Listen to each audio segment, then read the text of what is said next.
अरे बाप हमार चौकी ढूंढ दिला सोन आज आवे ने सोनुआ के मारेंगे। ई त पसावन के चौकी ह खासे रे जब जानी है त लगी है उठासे रे। ई त पसावन के चौकी ह खासे रे जब जानी है त लगी है उठासे रे। जब जानी है त लगी है उठासे रे। डीजे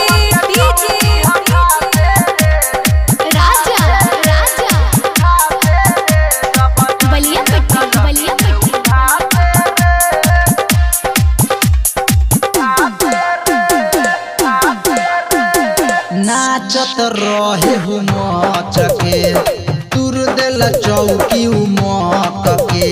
बाप रे बाप आज डांस करे आडोली सोन रे ई तो हमार चौकी हो मच मच के टूटे। नाचत रहे हूँ मचके तुर दिल चौकी उमक के। पैसा न देला पशु नर यारवा भागत रहे चमक के। जवानी के जोर लगैली रे नच नच कम रहिलैली रे। रही हम त चोपक पकड़ के पासे रे। अब का करबे रे भाई बताओ। अरे का कोई रे दादा तुर दिल में बवाल हो आज खरीद के दे दी है नाया। ई त पसावन के चौकी ह खासे रे जब जानी है त लगी है उठासे रे। ई त पसावन के चौकी ह खासे रे जब जानी है त लगी है उठासे रे। जब जानी है त लगी है उठासे रे। डीजे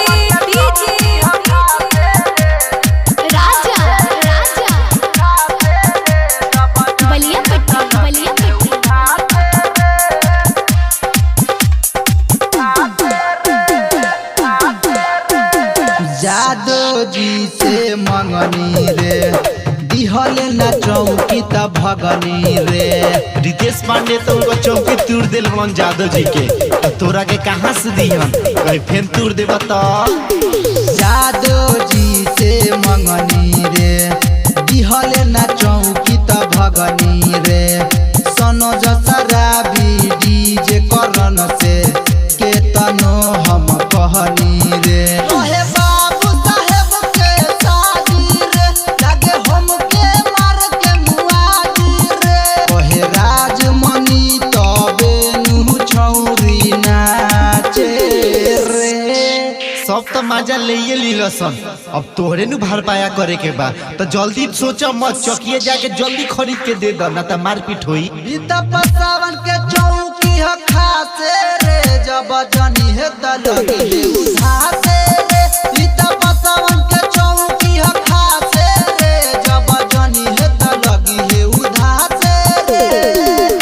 ओ बंगाल से आइल रहे नाचे रे तुर दिल चौकी राजे रे। उ त सारा माजी से बनवावले रहले जाके रे। अरे बाप हमार चौकी ढूंढ दिला सोन आज आवे ने सोनुआ के मारेंगे। ई त पसावन के चौकी ह खासे रे जब जानी है त लगी है उठासे रे। ई त पसावन के चौकी ह खासे रे जब जानी है त लगी है उठासे रे। Recording by Race Music Studio, Chakia.